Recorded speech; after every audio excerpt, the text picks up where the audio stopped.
Merci. Donc, bienvenue à tous et à toutes dans ce webinaire aujourd'hui qui sera consacré au style de mur. Donc, les styles de mur dans Vectorworks, en fait, ce sont des ressources qui sont vraiment indispensables si vous voulez réaliser des projets architecturaux parfaitement structurés. Donc, dans le webinaire, en fait, et avant tout, dans un souci de clarté, on ne va pas les présenter d'une manière trop complexe, on va les présenter d'une manière assez simple sans vraiment trop rentrer dans les détails, afin qu'en fait, vous puissiez les appréhender d'une manière un peu rationnelle et efficace. Mais en fait, ils offrent des possibilités qui sont beaucoup plus étendues que ce que vous allez découvrir. Alors, avant qu'on parle des styles de murs proprement dit, on va dessiner des murs d'une façon tout à fait standard. Donc, si on regarde dans la trousse d'outils mur, je vais prendre architecture, pardon, je vais prendre mur, et puis je vais dessiner des murs qui sont tout à fait voilà, sans aucune mesure particulière. Voilà, je vais m'aider des alignements. Bien, voilà. J'ai donc décidé des murs tout à fait classiques. Alors, en fait, vous voyez que ces murs sont déjà représentés par défaut avec une couleur blanche. Hein, c'est comme ça que ça fonctionne. Mais si on regarde dans la palette info et que je sélectionne un mur, si je regarde un petit peu avec un petit peu plus d'attention, on va voir qu'en fait, le mur ici n'a pas de style associé.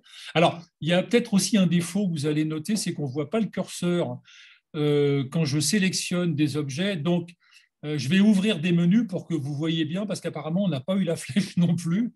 Hein, pour l'accord des petits problèmes techniques. Vous voyez ici, il y a bien marqué sans style.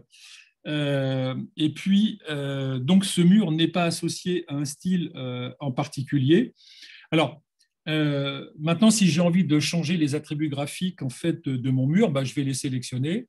Je vais aller dans ici les couleurs et puis je vais appliquer une couleur que je vais choisir. Alors, je vais agrandir un peu pour que vous voyez mieux. Et puis, par exemple, aussi, je pourrais mettre à la place une hachure si j'avais envie. Donc, je pourrais choisir un modèle de hachure. Voilà, j'ai pris celui qui arrive par défaut. Et puis, quand on va retourner dans la palette info-objet, on va regarder aussi parmi les caractéristiques du mur qu'il y a une épaisseur ici qui est modifiable. Donc, si je m'amuse à la changer, alors là, j'ai plein de possibilités. Soit j'ai écrit par exemple 0,30 m, soit je peux écrire étoile 2. Et en fait, il va multiplier la valeur par 2, et donc je vais avoir des murs qui vont faire 30. C'est une petite astuce que Vector me permet de faire, et j'aime bien la présenter. Mais vous allez regarder quand même qu'il y a un autre constat qu'on peut faire à partir de ces murs maintenant, c'est qu'en fait, ils n'ont pas du tout de composants. Alors, oui, c'est encore cette fenêtre qui s'ouvre, là, qui est assez pénible. Voilà, ça va peut-être se refermer. Décidément, j'en ai des fenêtres. Alors maintenant, en fait, si on imagine que ces mêmes murs-là, aussi simples qu'ils soient, sont répétés sur plusieurs calques qui vont correspondre aux différents niveaux d'un bâtiment, je vais donc devoir aller sur chacun des calques, modifier les attributs graphiques des murs, leur épaisseur, peut-être aussi d'autres paramètres. En fait, on verra que ça va devenir extrêmement fastidieux et que je risque surtout même d'oublier de modifier certains murs. Donc, ce n'est pas une solution envisageable. Et donc, justement, c'est là que vont intervenir les styles de murs. Alors, si je vous montre maintenant, en fait, les mêmes murs, mais associés à un style de mur, ici, j'ai préparé un petit fichier, voilà. Quand je vais sélectionner un mur ici, on va voir qu'il est associé à un style de mur qui s'appelle mur composite. C'est un style de mur que moi j'ai préparé à l'avance. Et justement, ça va être l'objet du webinaire, de vous montrer comment il a été défini, et puis surtout après, de vous apprendre à créer votre propre style de mur. Alors, vous allez repérer également aussi que les murs, contrairement à ceux qu'on a vus tout à l'heure, eux, ils ont des composants. Mais par contre, que l'épaisseur ici n'est pas modifiable dans la palette info-objet, c'est un comportement tout à fait normal. C'est parce que l'épaisseur du mur sera la somme de l'épaisseur de tous les composants qui sont intégrés dans ce style de mur. Alors, et vous voyez également que tous les murs dessinés par ce style ont des attributs graphiques. Donc, les composants ont des attributs graphiques. Donc, à ce stade de la présentation, vous allez commencer, j'en suis sûr, à comprendre un petit peu tous les avantages que vont vous apporter les styles de mur. Voilà pour situer un tout petit peu le sujet au début. Alors, avant d'aller plus loin et de regarder le style de mur composite, je voudrais vous présenter un petit peu aussi tous les styles qui sont déjà proposés par Vectorworks, parce qu'il y en a beaucoup.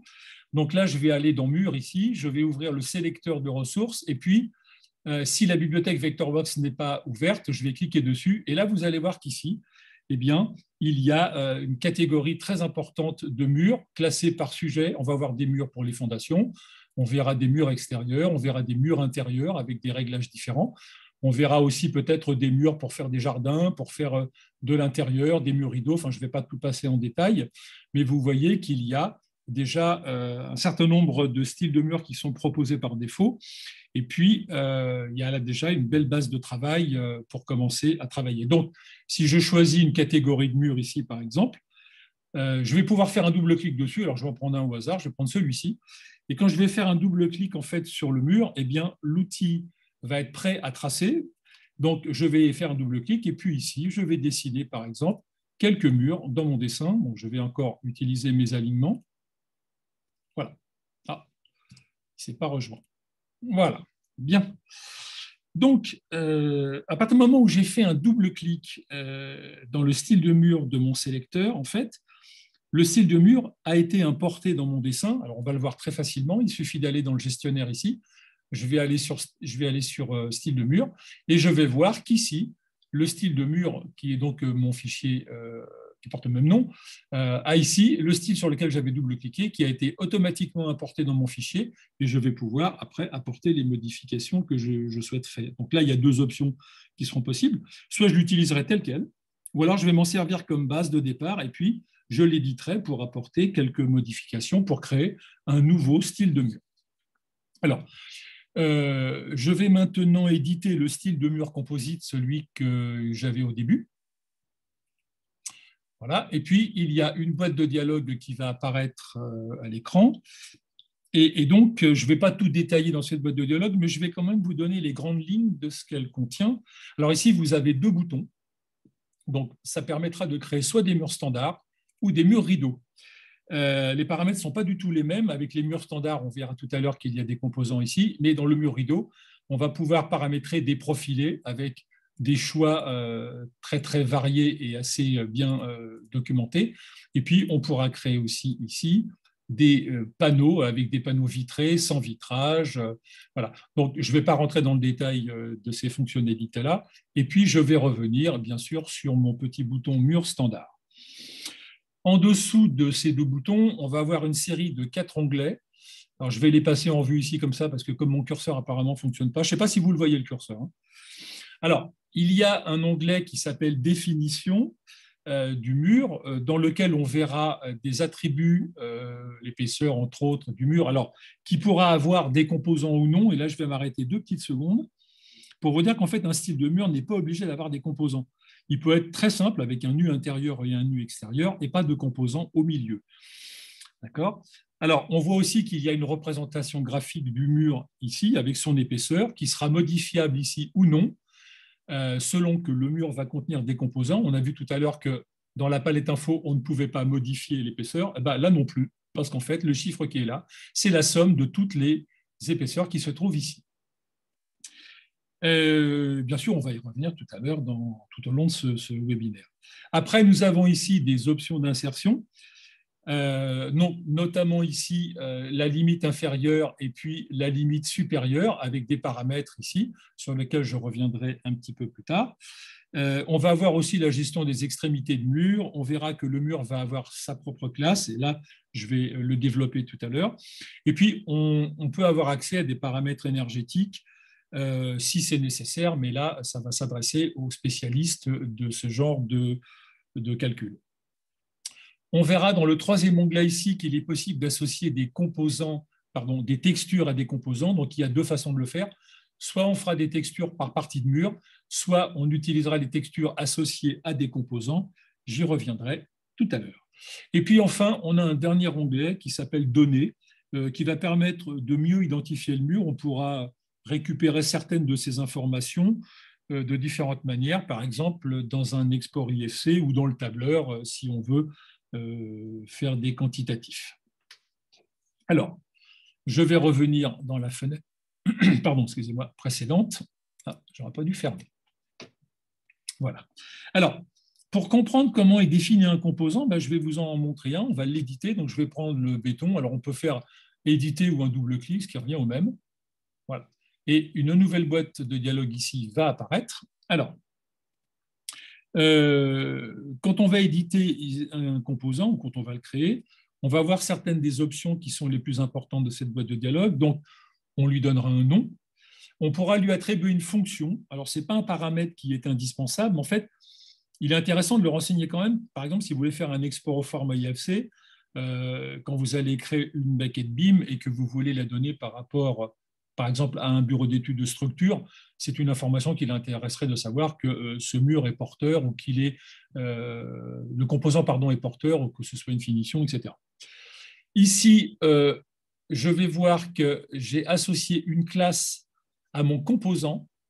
Alors là, on va faire une pause pour que je vous explique quelque chose qui est vraiment fondamental dans la création des styles de murs. Vous voyez qu'ici, dans la partie droite, on peut définir tous les attributs graphiques du composant dans les différentes zones, donc le remplissage, les textures, les traits qui sont à gauche ou à droite, les épaisseurs, etc. Mais si ce composant se retrouve dans d'autres styles de murs et que c'est le même, ça va être très laborieux finalement de répéter les mêmes opérations pour chaque style. Donc, il va être beaucoup plus judicieux de définir autant de classes qu'il y aura de composants et de les attribuer à chacun d'eux. Ça va offrir beaucoup d'avantages. Notamment, on aura une seule classe à gérer pour piloter tous les attributs graphiques d'un même composant, et ça, ce sera pour tous les styles de murs qui s'y réfèrent. Après, si on masque une classe, eh bien, tous les composants qui sont liés à cette classe disparaîtront à l'écran si vous ne souhaitez pas les voir dans le dessin, par exemple, et après, la classe deviendra aussi un critère sélectif dans le tableur. Quand vous allez faire des quantitatifs, par exemple, on pourra décider de créer un tableau où il y aura la surface nette de tous les composants plaquage bois ou un autre composant de votre choix. Donc là, vous allez quand même encore constater, encore une fois, que l'utilisation des classes dans Vectorworks, c'est une donnée vraiment fondamentale si vous voulez la garantie qu'un projet va être vraiment bien structuré. Voilà. Donc, je vais refermer la parenthèse par rapport à ces classes. Après, ici, il y a une case qui s'appelle « Utiliser un matériau ». Alors, c'est une nouvelle option qui est apparue dans la version 2021. C'est extrêmement puissant, mais je ne vais pas la détailler ici. Je vais quand même vous donner un petit détail et vous décrire les grandes lignes. En fait, un matériau, alors je vais le mettre ici, puis je vais vous en montrer un. Voilà. Voilà, vous avez des matériaux qui sont déjà préparés à l'avance. Et en fait, un matériau, ce sera une ressource qu'on retrouvera dans le gestionnaire de ressources et qui va permettre, en fait, en une seule fois, une seule opération, de s'affranchir de tout ce qui est lié à la définition des attributs graphiques, comme je sais pas, la couleur, les hachures, les textures. Alors, soit pour un objet 3D ou pour un composant de mur, comme c'est notre cas. Et puis, on peut même aussi lui donner des données techniques ou des données physiques qui vont le caractériser. Bon, je ne sais pas, comme la densité de béton, un coefficient acoustique, enfin plein de paramètres que vous maîtriserez aussi dans votre projet. Donc, on ne va pas utiliser, bien sûr, le matériau dans notre style de mur. Et puis, on va se concentrer aussi sur la partie ici qui s'appelle le haut du composant et le bas du composant. Alors, il faut savoir que si un mur a sa hauteur propre, en fait, chaque composant peut également avoir la sienne au sein du style de mur. Alors, il y a de nombreuses options pour définir une hauteur. Je ne vais pas les détailler maintenant, mais quand on va aborder la création d'un style de mur, bien sûr, je vais y revenir et là, je vais les détailler. Alors, on va passer un peu rapidement en bas sur les options qui permettent de choisir des points d'attirance sur un mur, ce qu'on appelle des points d'attirance principaux. Je ne vais pas m'étaler sur le sujet. D'accord ? Voilà.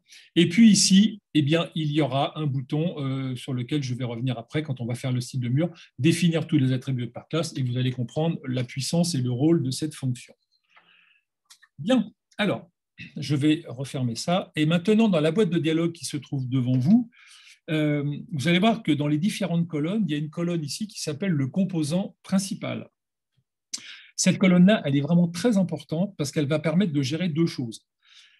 En premier, elle va permettre de gérer la manière dont tous les mêmes composants vont se raccorder automatiquement entre eux dans les différents murs qui ont le même composant principal, donc de même nature.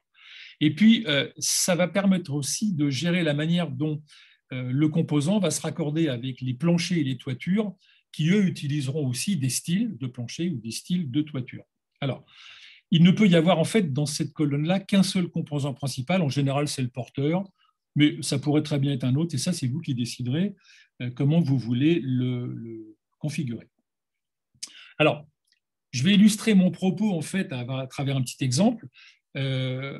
Si cette colonne-là était activée, je ne vais pas l'activer, donc ce qui n'est pas le cas. Et puis, je vais m'amuser ici à dessiner des murs. Pardon, il y a des murs qui sont sélectionnés. Je vais les enlever. Voilà. Donc, je vais revenir dans mon style de mur. Et puis, je vais double-cliquer sur le mur. Et là, je vais dessiner ici des murs avec le style. Bien. Alors là, en fait, qu'est-ce qu'on va constater? Eh ben, on va repérer facilement que le raccord entre les composants il est incorrect. Vous voyez ici, ce n'est pas du tout propre. Si maintenant je retourne dans le style de mur et que je choisis un composant principal, et là je vais prendre le béton par exemple ici, je vais faire OK. Ah oui, alors j'ai encore un mur qui est sélectionné. Je vais revenir ici, je vais faire ça.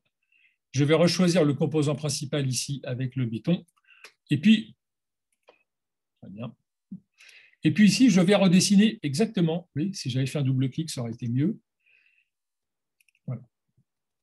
Et donc ici, je vais redessiner le même mur, mais là, vous allez voir que ce n'est pas du tout le même résultat. Là, en fait, j'ai les composants qui vont se raccorder parfaitement. Alors, ce qui est important à comprendre, c'est que l'effet qui s'est produit avec le raccord parfait entre le béton et l'isolant avec l'isolant, c'est que ça n'aura pas d'effet sur en fait, les anciens murs que vous avez créés, comme celui qui se trouve au-dessus, mais ça n'aura d'effet que sur les nouveaux murs que vous dessinerez. Donc, bien sûr, il faudra rééditer les murs pour pouvoir les remettre à jour avec cette nouvelle fonctionnalité. Donc, là, je vais annuler ce que j'ai fait. Je t'interromps, Philippe. On peut aussi utiliser la jointure. Hein. Enfin, on a Oui, déjà... mais je ne voulais pas rentrer trop dans le détail, mais tu as tout à fait raison, parce qu'ici, il y a des fonctions de jointure de composants. Alors, les jointures de composants seront intéressantes dans le premier cas, c'est-à-dire celui où on n'a pas de composant principal. À partir du moment où on a un composant principal, on n'a pas vraiment de raison d'utiliser ça, sauf si, par exemple, ici, dans l'angle des isolants, très souvent, ça ne se raccorde pas en biseau, ça se raccorde verticalement. Et si on veut avoir un angle dans le coin, c'est plus esthétique. Mais tu as tout à fait raison de soulever le sujet. Euh, voilà, donc c'est une petite présentation générale pour la création d'un style de mur, mais avant qu'on aille plus loin, je vais quand même revenir vraiment sur les classes, parce que les classes, c'est vraiment l'un des points forts dans Vectorworks, qui mérite vraiment une bonne maîtrise, parce que c'est d'une très grande puissance. Si je réédite le style de mur ici, vous allez voir que dans mon style, j'ai 3 composants, et donc j'ai 3 classes. D'accord ? Et puis, dans les options d'insertion ici, je vais voir que le mur a aussi une classe. Alors, là, je vais rouvrir une courte parenthèse pour vous expliquer comment ça fonctionne, les composants dans les murs. Alors, parce que je pense que ce n'est pas bien su. Je vais donc vous montrer quelque chose ici. Je vais venir dans le calque qui est là et je vais vous montrer un petit diagramme qui est suffisamment évocateur. Vous allez voir dans l'exemple de la structure de ce mur-là, en fait, qu'il y a bien 3 classes, une par composant, puis il y a une classe ici pour le mur lui-même. Et vous allez voir, en fait, que bien que cette 4e classe pour le mur global, elle ne soit pas obligatoire, c'est vraiment conseillé d'y recourir. Et je vais vous donner la raison. En fait, c'est parce qu'un mur Vectorworks, quand il y a des composants dedans, les composants sont toujours placés au-dessus du mur.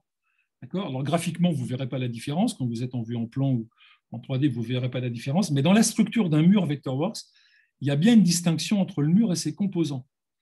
Donc, ils sont définis comme ce qu'on pourrait appeler une surcouche placée au-dessus du mur. Et pour faire une petite image, les amateurs de pâtisserie imagineront facilement un feuilleté avec la crème pâtissière placée au-dessus. Voilà, je pense que les gourmands m'auront compris. Donc, en résumé, on va voir qu'on a bien une classe pour le mur, qui est ici, qu'on va appeler la classe conteneur, et puis une classe pour chacun des composants. Donc, on va avoir 3 plus une classe, et on va essayer de voir à quoi servent ces 4 classes.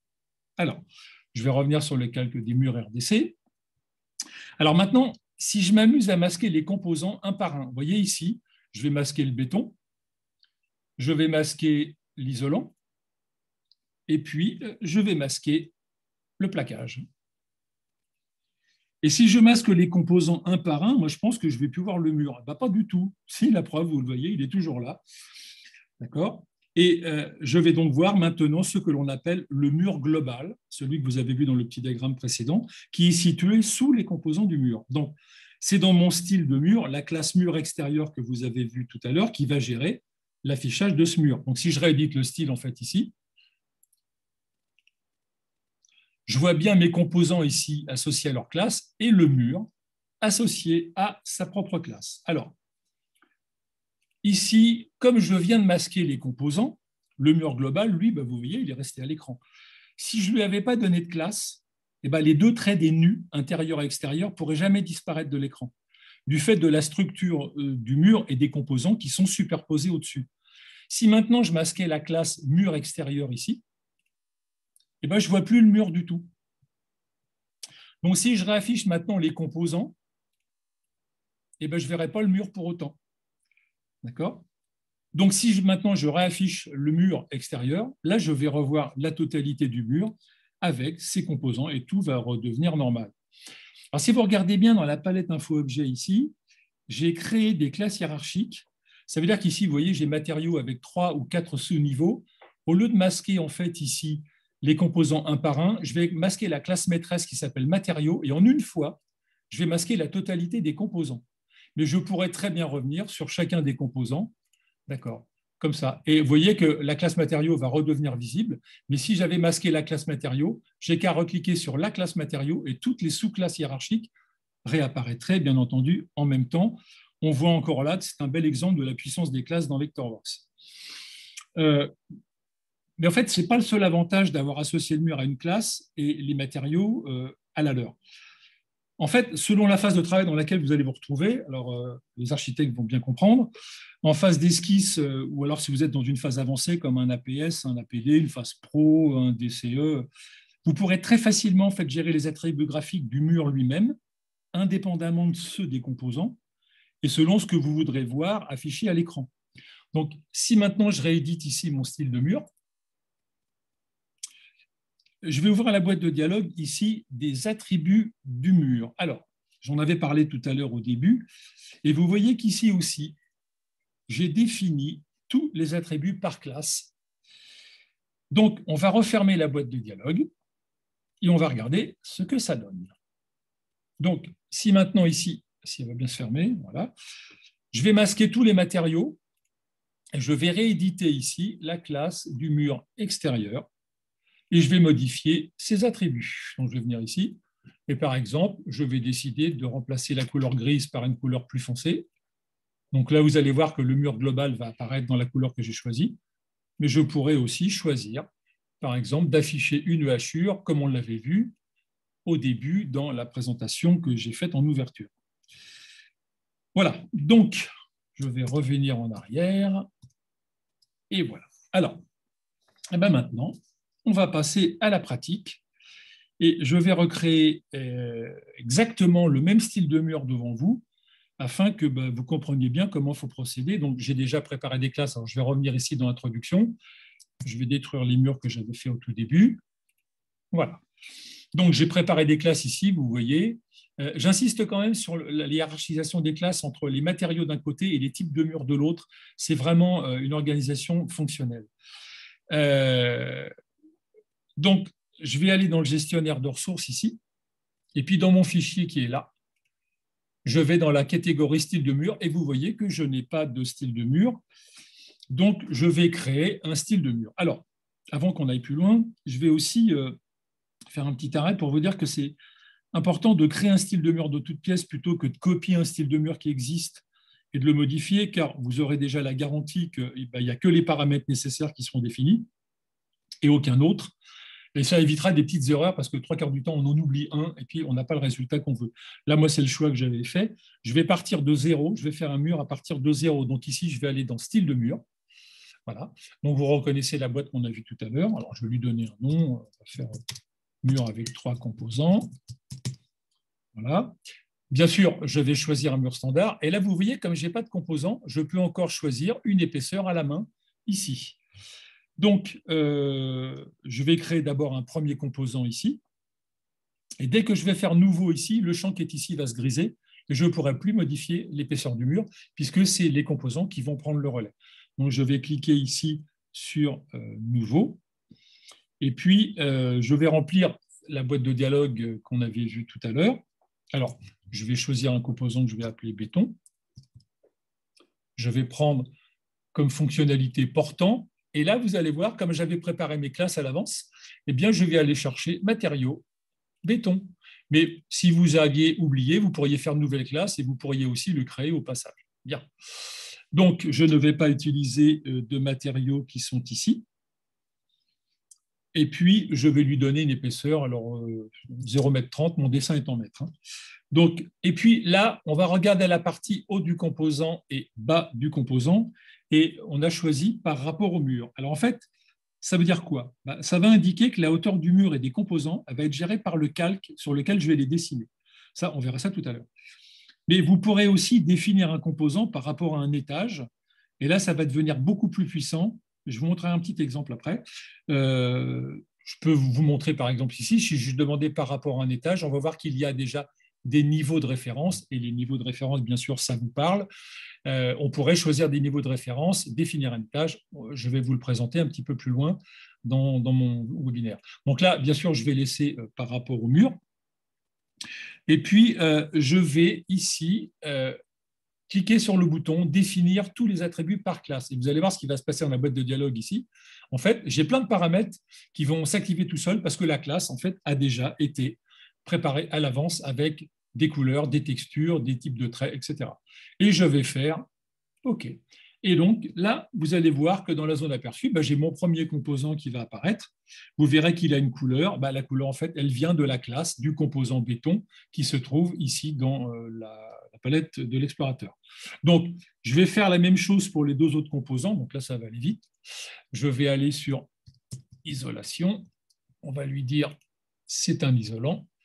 J'avais préparé ici une classe qui s'appelle isolant. Ça fait 0,14 m. Et puis ici, on laisse par rapport au mur. Je fais définir par classe. Je fais OK. Et vous voyez mon deuxième composant apparaître. Et puis, je vais terminer avec mon plaquage intérieur. Je vais donc faire plaquage. Je vais demander une finition interne. Là, j'ai préparé ma classe qui s'appelle plaquage bois. Je vais faire définir les attributs. Ah, pardon, il m'a demandé une épaisseur. Je ne sais plus combien j'avais mis. Je crois que c'était… Ah, alors là, on va faire une petite astuce. Si on est en mètres, j'aurais dû écrire 0,015 mètres. Ce n'est pas forcément facile à faire. En fait, dans Vectorworks, vous allez écrire 1,5, mais vous allez écrire centimètres. Donc, en fait, je change d'unité qui est la différente de l'unité avec laquelle je travaille parce que c'est plus facile d'écrire ça. J'ai le droit de changer d'unité quand je travaille à condition que je la mentionne. Donc là, vous voyez, plutôt d'écrire 0,015 mètres, c'est un peu fastidieux à faire le calcul. Je vais faire 1,5 cm si c'est Vectorworks qui va faire le ratio tout seul. Moi, je ne m'en occupe même pas. Et là, évidemment, mon troisième composant apparaît. Alors, en fait, quand les composants sont créés, vous allez voir qu'ils s'empilent du haut vers le bas. Ils se créent toujours comme ça, du haut vers le bas. Alors, si par exemple je voulais avoir l'isolant ailleurs, en fait, je prendrais le numéro qui correspond à sa position et puis je viendrais le déplacer. Alors, je le mettrai à l'extérieur ici, s'il veut bien le faire. Voilà. Ou je pourrais le mettre à l'intérieur et puis je pourrais mettre le plaquage de bois de l'autre côté. Vous avez compris que vous allez pouvoir organiser très facilement la position des composants dans votre style de mur. Voilà. Alors, maintenant, je vais me rendre dans les options d'insertion. Et vous allez voir qu'ici, dans la zone hauteur, c'est ici que je vais définir la hauteur basse et la hauteur haute de mon mur. Donc là, il y a plein de possibilités. Soit je vais la fixer manuellement. Je peux dire qu'un mur fera toujours 1 mètre. Auquel cas, je lui donnerai une valeur fixe dans la limite supérieure. Et dans la limite basse ici, si je laisse élévation du calque, ça veut dire que la base du mur, elle va partir à la position Z du calque dans le projet. Donc, si le Z, le calque est à 0, le bas du mur, il est à 0. Mais je pourrais aussi fixer par rapport à un niveau de référence, si on recourt aux étages, j'en avais parlé. On revoit encore ici les niveaux de référence qui sont déjà préparés, mais vous pouvez bien sûr créer ceux que vous voulez. Donc, moi, je vais laisser ici élévation.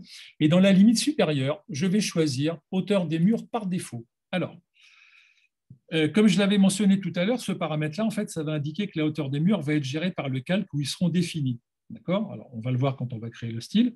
Et puis, bien sûr, dans décalage supérieur ou décalage inférieur, ça permet de rajouter ou de supprimer une valeur par rapport à la hauteur globale. Moi, je vais mettre 0, comme ça, je ne veux ni rien rajouter, ni rien enlever. Je veux laisser la hauteur du mur telle que je vais la définir. Et là, je vais maintenant choisir de donner à mon mur sa classe à lui, qui s'appellera mur extérieur, et qui va être géré totalement indépendamment des classes de mes composants.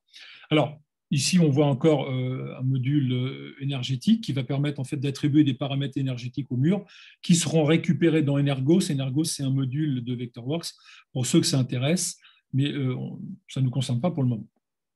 Bien, je vais donc aller dans Texture, et là, parmi les deux choix que j'ai, je pourrais choisir des textures par partie de mur, mais comme j'ai créé des classes pour mes composants et que la texture est dans la classe, eh bien, je vais lui dire que je voudrais que les textures soient gérées par les composants. Et on va bien sûr sélectionner donc cette fonction, et puis, comme les composants ont une classe associée, eh bien, et qui contient la texture, on sait que la texture de chaque composant va être gérée par une classe. On imagine aisément l'intérêt que ça va avoir d'organiser notre composant de cette façon-là. Bien, alors, je vais revenir sur définition. Et puis pour un dernier contrôle, je vais retourner dans attributs du mur ici. Et puis, je vais demander d'attribuer ici au mur lui-même tous ces paramètres par la classe. Quand je vais cliquer sur définir tous les attributs, en fait, c'est la classe mur extérieur qui va prendre le relais. Et vous voyez ici des hachures qui apparaissent. On les avait vues tout à l'heure. Et puis enfin, pour terminer, je vais choisir un composant principal. Je vais donc prendre le béton. Et voilà, mon style de mur est prêt. Je fais OK. Et vous le voyez automatiquement apparaître ici. Et on voit dans le gestionnaire, bien entendu, que c'est une ressource qui maintenant pourra être importée ou exportée entre tous les documents Vectorworks, quels qu'ils soient. Alors, avant qu'on aille un petit peu plus loin, tout à l'heure, j'ai parlé des étages, mais je ne suis pas vraiment rentré dans le détail. Quand ça concernait la définition des hauteurs de murs de composants, je vais juste vous montrer un petit bâtiment structuré avec des étages pour que vous voyez bien à quoi ça ressemble. Donc, je sais que nous avons un ami qui est en train de regarder et c'est lui qui a fait le fichier. Donc, je te salue, Laurent, au passage. On va utiliser ton petit document. Et vous allez voir que c'est un petit bâtiment qui est structuré avec des étages. Donc, si j'ouvre ici la liste des étages, eh bien, ici, on va voir que ce bâtiment a été structuré avec un certain nombre d'étages dans lesquels nous allons voir des calques associés. Il y a un petit icône ici. Et puis, des niveaux de référence. Quand il n'y a pas de calque, on peut utiliser des niveaux de référence. Voilà. Alors, si j'édite par exemple le style de mur qui est utilisé ici, donc je vais revenir sur étage, je vais éditer, alors je pense que c'est celui-ci, voilà. Et si j'édite un composant, bien, vous allez voir qu'ici, un composant a été associé par rapport à la hauteur de l'étage, et puis il y a un niveau de référence qui s'appelle le code de dessus de dalle, et puis on pourrait aussi avoir pour le bas du composant un rapport avec l'étage. Et ça, on peut le faire pour chaque composant, mais on peut aussi le faire pour le mur lui-même, puisque vous voyez qu'ici, maintenant, je n'ai plus de valeur. Je décide que la limite intérieure est associée au-dessus de la dalle de l'étage d'en dessous et qui s'arrête sous la dalle de l'étage du dessus. J'y arrive. Voilà. Alors, on va revenir dans notre dessin ici, introduction, et comme j'ai fait un style de mur, eh ben, je vais soit double-cliquer sur mon style, soit je vais aller ici dans Mur, et puis je vais choisir ici mon style. Alors, je vais refermer les bibliothèques Vectorworks, Introduction, je vais faire double-clic, et puis, eh bien maintenant, je vais dessiner ici, je vais dessiner ici quelques murs. Voilà. Je me sers toujours de mes attirances et de mes alignements automatiques. Et bien voilà, vous voyez que miracle, mes murs apparaissent dans le dessin. Alors, si je masque maintenant la classe des matériaux, vous allez voir qu'il reste la classe du mur extérieur. D'accord. Et puis, je vais aller la modifier et je vais remettre, par exemple, ici, non pas des hachures, mais la couleur d'origine. Je vais remettre une petite couleur ici. Et voilà. Bien. Alors, et puis, bien sûr, si je réactive mes matériaux, eh bien, je vais les voir revenir par-dessus en superposition avec le mur global. Voilà. Donc, jusqu'à maintenant, en fait, on a travaillé uniquement que dans la vue plan 2D. Mais qu'est-ce qui va se passer si je bascule dans une vue 3D? Alors, regardez. Si maintenant, je vais dans vue de dessus, je vais désélectionner mes murs.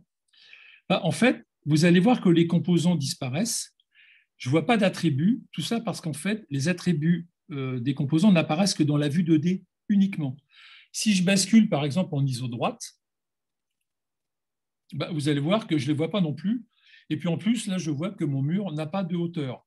Alors, pour ce dernier point-là, en fait, ça va être très facile d'y remédier. Je vais retourner dans le calque. Ici, je vais rééditer mon calque. Et puis, je vais venir modifier quelques paramètres. Alors, il y a deux paramètres dans cette boîte de dialogue qu'il ne faut pas mélanger. Il y a niveau et il y a hauteur des murs. Le niveau, en fait, c'est l'altitude du calque dans les options d'insertion du mur. On avait vu tout à l'heure ici que quand je rééditais le style de mur,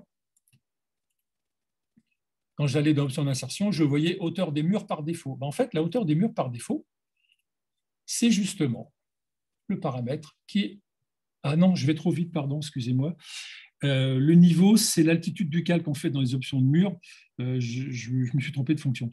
D'accord ? C'est en fait la limite inférieure, c'est celle qui va donner la position du point de départ. Donc, je vais laisser ici, bien sûr, une altitude de 0.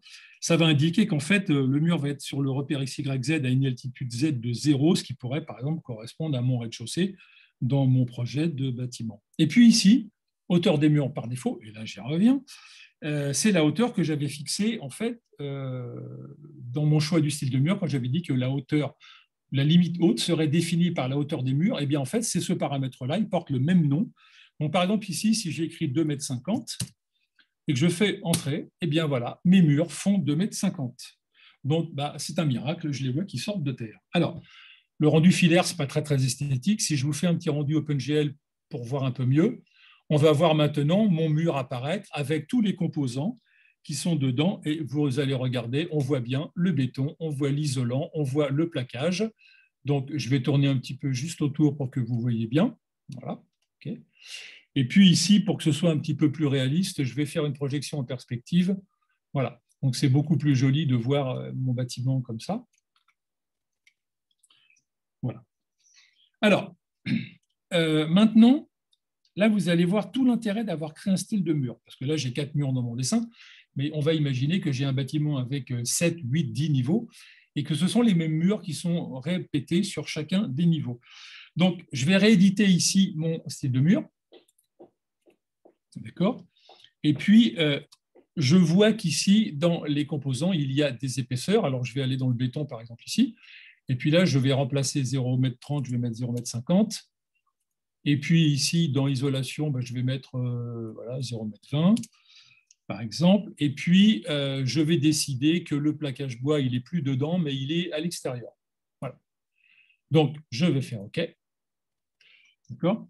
Alors, il y a une boîte de dialogue qui va apparaître ici. Elle m'a dit qu'en fait, que la structure du mur vient de changer. D'accord ? On voit l'ancien mur ici, et puis on voit le nouveau mur. Alors, je pourrais très bien remplacer mon style de mur par un autre style de mur si j'en avais plusieurs, comme j'en ai pas d'autres. La fonction ici n'est pas accessible, mais si j'avais plusieurs styles de murs, je pourrais remplacer tous les murs par un autre, et ça sur tous les calques. Alors, je ne vais pas détailler en fait toute la boîte de dialogue ici, mais comme j'ai remplacé un mur par un autre, en fait, Vectorworks va me demander d'établir la correspondance entre l'ancien mur et le nouveau. Et là, comme l'épaisseur a changé, il va me demander si je veux garder les côtés gauche entre eux, l'axe ou le côté droit. Moi, je vais demander les deux côtés gauche entre mon ancien mur et mon nouveau. Je vais faire OK. Voilà. Et vous voyez qu'est-ce qui s'est passé dans mon dessin. Eh bien, ici, tout a changé. Mes épaisseurs de composants ont été modifiées, mon plaquage est passé de l'autre côté, et ça, il l'aurait répété sur tous les calques où il y a les murs qui utilisent ce même style. Donc, vous voyez que c'est extrêmement puissant, c'est très efficace, et ça ne demande pas un effort colossal pour pouvoir tout mettre à jour. Alors, on va aller plus loin, parce que maintenant, je vais jouer sur les hauteurs des murs. Alors, je peux revenir en arrière pour revoir les murs tels qu'ils étaient avant. Voilà. Hop, et puis je vais faire ça. Alors, ici maintenant, je vais changer la hauteur des murs et puis je vais changer la hauteur d'un seul composant. Alors, si je retourne dans les paramètres du calque ici, je vais par exemple rajouter ici derrière la hauteur des murs, je vais faire plus 1. Donc là, je vais mettre 1 mètre de plus et quand je vais faire OK, tous mes murs ils vont monter d'1 mètre. Voilà. Et puis maintenant, je vais aller dans le style de mur et je vais rééditer le style de mur ici et puis je vais aller modifier le plaquage. Quand je vais double-cliquer sur le plaquage ici, vous voyez qu'il y a décalage supérieur, et là, je vais lui enlever moins 50 cm. Et qu'est-ce qui va se passer ici? Là, je vais faire OK. Et puis, la boîte de dialogue va me dire, bah, mon mur a changé. Donc, la position des murs ne va pas... je peux laisser gauche et gauche si vraiment je veux être certain de ne pas faire d'erreur. Là, je vais simplement maintenant recocher la case ici qui s'appelle « Remplacer les hauteurs ». Et quand je vais faire OK, qu'est-ce qui va se passer? Eh bien, vous allez voir que le composant, il est descendu de 50 cm, mais qu'en fait, la hauteur des murs, elle n'a pas bougé.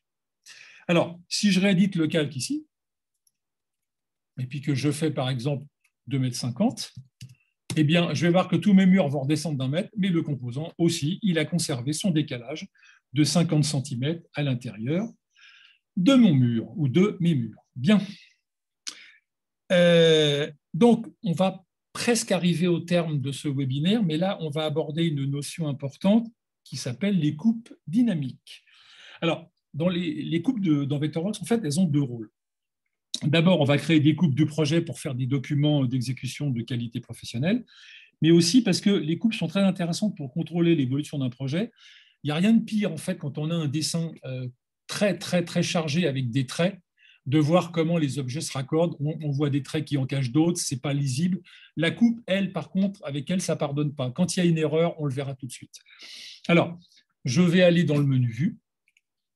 Je vais demander « Créer un viewport de coupe ». Et là, vous allez voir que quand on est dans une vue 3D, en fait, il va repasser automatiquement en vue en plan, puisque la création d'une coupe ne peut pas être créée autrement que dans la vue plan 2D. Alors, maintenant, la coupe va demander de définir 3 points. Donc, je vais dire, je vais prendre le point de départ ici, je vais donner la coupe comme ça, puis je vais venir donner la profondeur de ma coupe ici. Bien, alors, dans cette boîte de dialogue, il y a énormément de paramètres à prendre en compte. Je ne vais pas tous les détailler, je vais juste faire un tout petit contrôle pour être bien sûr, c'est parfait. Donc ici, vous allez voir que j'ai un nom que je vais donner à mon viewport, etc. Moi, je vais choisir de mettre mon viewport sur une nouvelle mise en page, donc je vais l'appeler par exemple ma planche. Voilà. On pourrait l'appeler mise en page, présentation, enfin tout ce que vous voulez. Et puis ici, il y a plein de paramètres. Alors, il y a une petite case qui s'appelle « Créer un bloc titre ». Ça crée un mini cartouche. Je ne vais pas le faire, mais je vais vous en montrer un qui a été déjà fait. Et puis ici, je pourrais définir quels sont les calques et les classes que je voudrais voir affichés dans ma coupe. Si vous maîtrisez les viewports, vous savez qu'un viewport peut gérer des calques et des classes dans sa fenêtre, indépendamment des calques et des classes qui sont dans le dessin. Et en fait, moi, ce qui va m'intéresser, c'est le paramètre échelle ici. Donc, je vais choisir l'échelle à laquelle je voudrais créer ma coupe. Et là, je vais garder la coupe de mon dessin. Ici, on voit bien qu'on est au 50e, juste au-dessus. Si vous ne voyez pas mon curseur, c'est au-dessus de créer un viewport. Je vais garder un 50e parce que je voudrais que ma coupe fasse la même échelle que le dessin dans lequel je la crée. Et je vais faire OK. Et là, je vais voir que ma coupe apparaît. Alors, elle va apparaître en noir ici. C'est son paramètre en fait graphique par défaut. Par défaut, dans Vectorworks, il ne fait pas la distinction en fait des différents constituants des objets. Il n'affiche pas les composants dans les murs, etc. C'est pour ça que la couleur noire en fait dans le mur ici est apparue. Et en fait, ça c'est géré par une classe qui va se créer automatiquement, qui s'appellera le style de coupe. Et donc, ce style de coupe, il suffit que je la modifie ici. Et par exemple, si je décidais de mettre une autre couleur, voilà, et je verrai ça. Et puis, si je décidais de remplacer cette coupe par des hachures, eh bien, je mettrais des hachures, comme on l'a vu pour les murs de tout à l'heure. Alors, je vais revenir sur ma petite couleur noire d'origine. Voilà, hop. Et ici, je vais voir que quand je sélectionne mon viewport, il y a un bouton mise à jour qui apparaît en rouge. Il m'indique que le viewport n'est pas à jour. Et d'ailleurs, on le voit très bien parce qu'ici, vous avez une bordure avec des hachures blanches et rouges. Quand le viewport est encadré avec cette bordure-là, c'est-à-dire que le viewport n'affiche pas la réalité de ce qu'il contient. Il suffit de cliquer sur mise à jour et puis je retrouve mon viewport tel qu'il devrait apparaître. Alors, vous voyez que la coupe, là, elle pourrait être très bien utilisée pour un affichage simple où je n'ai pas besoin d'avoir des détails parce que je suis à une grande échelle et que les détails seraient trop petits pour être affichés. Qu'est-ce que je vais faire? Je vais double-cliquer sur mon... Non, je ne vais pas double-cliquer, je vais dupliquer mon viewport ici. Et puis, dans ce viewport, je vais aller en bas de la palette, je vais prendre paramètres avancés. Et là, ici, dans la zone des attributs, alors ici, rapidement, par défaut, une ligne de coupe, quand vous la dessinez, en fait, la coupe, elle prend la largeur du calque. Sauf si vous lui dites limité à la longueur, parce que par défaut, je crois que le paramètre, c'est illimité, donc elle prendra le calque en totalité. Si je coche limité à la longueur, la coupe ne fera que la longueur du trait que j'ai défini, et ça ne prendra pas les objets qui se trouvent d'un côté et de l'autre de cette coupe. Alors c'est pareil pour la hauteur, c'est pareil pour les parties qui sont devant et derrière, vous pourrez regarder ça dans la documentation. Et puis, dans Attributs ici, je vais demander de voir des surfaces de coupe. Vous voyez que par défaut, je suis dans Fusionner les coupes. C'est la raison pour laquelle ici, j'ai du noir. Si je fais surface de coupe individuelle et que je demande l'attribut de l'objet original, Vectorworks va comprendre que maintenant, je veux aller voir les attributs de chacun des composants. Et si ces composants ont des classes, eh bien, ce seront les attributs des classes. Je vais faire OK. Je vais recalculer mon viewport. Et là, c'est beaucoup plus joli. Voilà. Je vais vous laisser admirer le résultat. Et maintenant, et bien sûr, je vais pouvoir voir les composants. Et au passage, repérez bien ici la ligne de la hauteur du composant plaquage bois qui est 50 cm en dessous. Alors, pour vous montrer un petit peu les coupes dans un projet un peu plus consistant, je vais vous montrer un fichier ici où il y a des coupes de bâtiments avec des composants. Alors, je vais zoomer ici. Vous allez voir que là, on a des composants à la fois dans les murs et à la fois dans les dalles. Alors, il y a une toiture terrasse ici qui a été faite avec un plancher. Et puis, on va voir une vue détaillée ici des composants avec un petit détail agrandi. Ça, c'est dans les objets, avec l'affichage des objets originaux. Et puis, si on revient en fait sur le style de coupe classique, eh bien, on va voir la couleur qui était noire tout à l'heure à l'origine, que j'ai mis en vert, parce que je trouve que c'était plus joli. Et puis, on a parlé du bloc titre au moment de la création de la coupe. Et bien, le bloc titre, c'est ça. C'est un petit cartouche qui va récupérer l'échelle du dessin, le nom du viewport et d'autres paramètres. Vous pourrez regarder ça plus tard. Bien, alors, on va revenir sur Introduction. Et puis, je vais repasser donc sur mon calque, ici. Voilà. Alors, vous allez voir qu'ici, la ligne de coupe, elle est matérialisée dans le dessin. Si je la sélectionne, en fait, dans la palette info, j'ai pas mal de paramètres. Et notamment ici, si je décoche ligne interrompue, je vais voir la ligne qui va faire la totalité de la largeur de ma coupe. Et puis, les marqueurs ici qui sont un peu gros, on a un facteur d'échelle. Si je lui mets 0,5, ils vont être 2 fois plus petits. C'est déjà un tout petit peu plus lisible. Et si je cliquais sur inverser le sens de la coupe, eh bien en fait ici, la coupe va passer en sens inverse et je verrai la partie que je ne voyais pas tout à l'heure. Bien, alors, on est presque arrivé à la fin, mais je voulais quand même terminer sur quelque chose d'assez assez original. Je vais vous montrer en fait le dynamisme d'un viewport de coupe, et pour ça, je vais faire quelques petites modifications dans le dessin. Déjà, je vais retourner dans mon style de mur. Donc, je vais rouvrir mon gestionnaire ici. Je vais faire ici éditer et puis mon plaquage, je vais lui remettre sa hauteur normale en annulant la soustraction que j'avais faite. Voilà, OK, bien. Et puis, je vais aussi ajouter quelques petites ouvertures dans le dessin. Alors, hop, je vais prendre une fenêtre ici, toc, je vais la mettre là, je vais en mettre une là, OK. Et puis, qu'est-ce que je vais faire? Eh bien, je vais déplacer la ligne de coupe pour qu'elle chevauche ici les ouvertures. Voilà. Alors, la ligne de coupe est sélectionnée. Dans la palette info, j'ai une fonction qui s'appelle activer le viewport. Je vais cliquer dessus. Et puis là, mon viewport apparaît ici. Et donc, je vais faire mise à jour. Et là, vous allez voir que j'obtiens un résultat un peu surprenant. C'est que je n'ai pas de composants, puis je ne vois pas les fenêtres. Bien. Alors, en fait, ce n'est pas très compliqué. Je vais simplement, dans un premier temps, demander de revoir ici les composants en surface de coupe individuelle et l'attribut original. Je vais recalculer mon viewport. Et vous voyez qu'on ne voit pas les éléments structurels des fenêtres. Alors pourquoi? Parce que l'outil que j'ai utilisé ici contient des classes. Et ces classes se pilotent automatiquement dès qu'on met une ouverture dans le dessin. Et elles apparaissent, on les voit ici dans la zone qui est là. C'est les classes PF. Mais rappelez-vous que quand vous créez un viewport et que derrière, vous créez des classes ou des calques, dans les viewports existants, elles n'apparaissent jamais, ni les calques, ni les classes. Donc, qu'est-ce que je vais faire? Je vais aller dans classe. Et vous voyez, toutes ces fenêtres ici, tous les paramètres des fenêtres n'apparaissent pas. Eh bien, je vais les afficher d'un coup. Je vais faire OK. Et puis, je vais faire mise à jour. Et là, évidemment, tout va rentrer dans l'ordre. Bien. Donc, maintenant, je vais voir mes composants, puis je vais voir les ouvertures à l'intérieur de ces murs avec le petit détail structurel. Alors, on va terminer en beauté. Je vais vous afficher maintenant la coupe ici en perspective. Donc, vous avez un menu qui s'appelle Projection ici, qui est orthogonale. Moi, je vais demander une perspective. Alors là, vous allez voir peut-être un maillage, des fois ça apparaît, des fois ça apparaît pas. Et puis, il y a le paramètre de perspective ici, il est calé sur une certaine valeur. Moi, je vais rentrer 10. Alors en fait, ce qu'il faut savoir, mais ça, je vais vous le dire, le paramètre que vous rentrez là sera multiplié par 5. Alors ne me demandez pas pourquoi, Vectorworks fonctionne comme ça. Donc en fait, si je rentre 10, Vectorworks va entendre 50 et en fait, il va me donner l'équivalent d'une focale de 50 mm. Je pense que les photographes parmi vous vont comprendre de quoi je parle.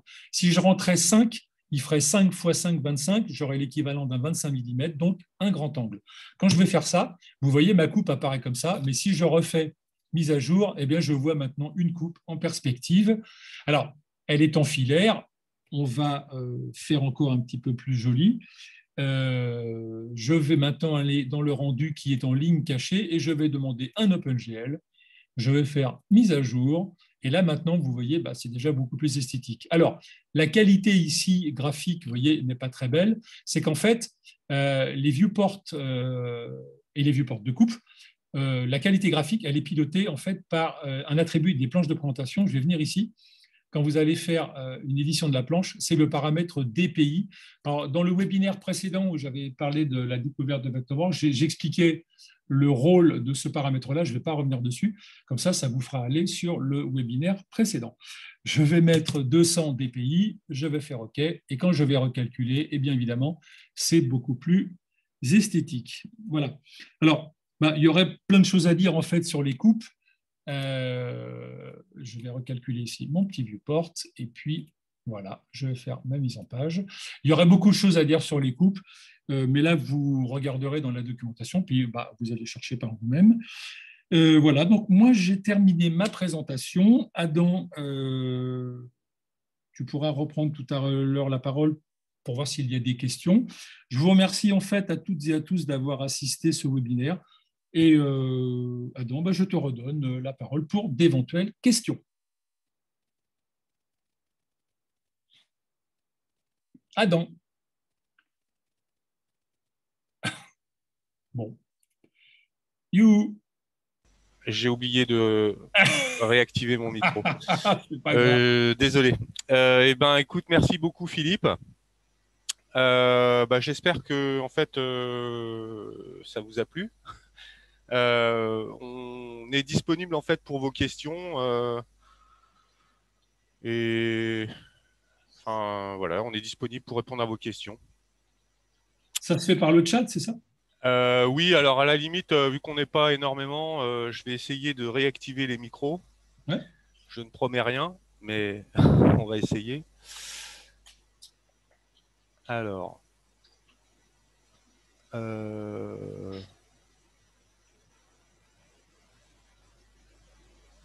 Alors, comment ça se passe?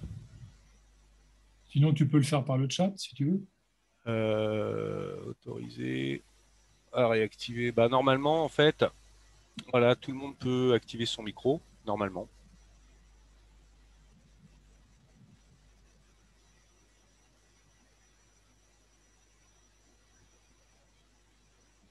Je pense. Sinon, essaye par le chat. Ici, il n'y a pas de questions. Eh ben, s'il n'y a pas de questions, c'est que tout le monde a tout compris, en fait.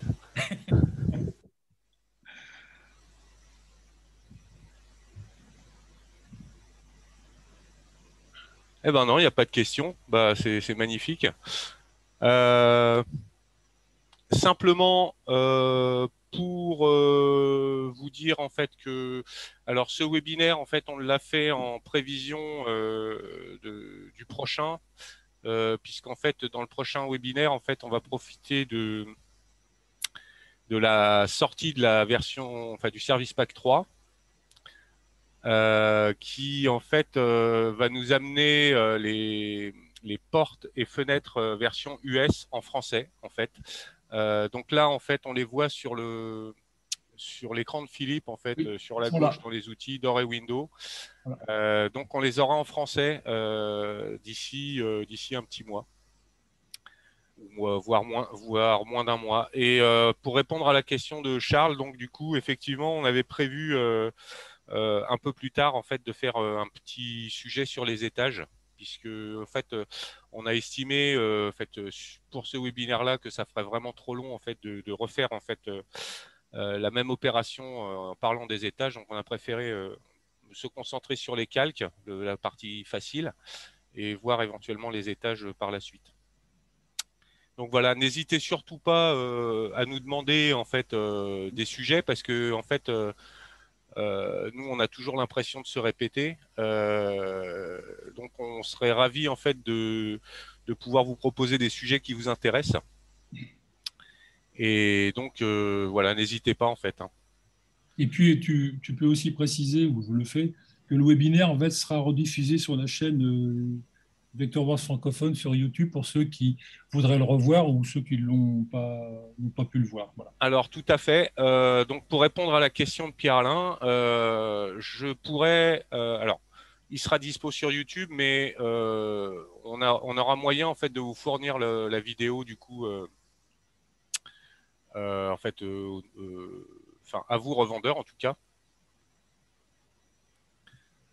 Alors, pour demander des sujets, ben, par mail en fait à Design Express, en fait, ça va nous arriver. Vous inquiétez pas, on n'est pas nombreux en fait sur la partie française, enfin sur la business unit française. Donc ça va nous arriver. Ça peut, en fait, vous pouvez aussi demander, en fait, par le biais du support, mais on va dire que là pour le coup, c'est centralisé en Belgique, donc c'est peut-être plus simple en fait, effectivement, d'envoyer une question par mail, alors soit à moi, soit à n'importe quel de vos interlocuteurs à Design Express. Et donc ce sera Louise en fait qui en fait va centraliser en fait ces questions-là, et ben, en fait avec vos réponses on pourra établir en fait des sujets pertinents.